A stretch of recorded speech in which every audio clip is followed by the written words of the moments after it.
السلام عليكم. اليوم عندنا وصفة تاع سموذي خفيفة وصحية تمسح على القلب او ميم طون فيها بزاف لي كالوري. راح تنفع الناس اللي راهي تعاني من النحافة وما عندها الشهية، ما يحسولهاش كامل، سورتو مع المداومة راح تلقاو عليها نتيجة روعة. والناس اللي راهي في مرحلة تضخيم مع الرياضة، هذه ثاني راح تكون هايلة في البروغرام تاعكم.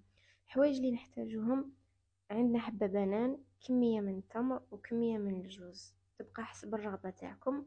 نقدروا نزيدوا فواكه اخرين. انا لهنا كانت عندي فراولة مجمدة، شريتها في الوقت اللي كانت هابطة في السومة تاعها، وكونجليتها بقيت نستعمل فيها على مدار العام. يعني ما تحتاجوش تشريوا الفواكه في وقتها وراح تكون غالية بزاف. على بالي بلي راح تقولوا المكونات هذو غاليين، مي صحتكم ما تغلاش اكثر منهم. وتقدروا تلقاو دي زوكازيون وتشريو حوايج بزاف هابطين في السومة، وتقدروا تستعملوهم على المدى البعيد وراح ينفعوكم بزاف. على الاقل راح تستعملوهم في بلاصة ما تستعملوا السكريات واي حاجة مضرة بالصحة تاعكم. هذا هو الفيديو تاعنا اليوم، تهلاو في صحتكم وسلام.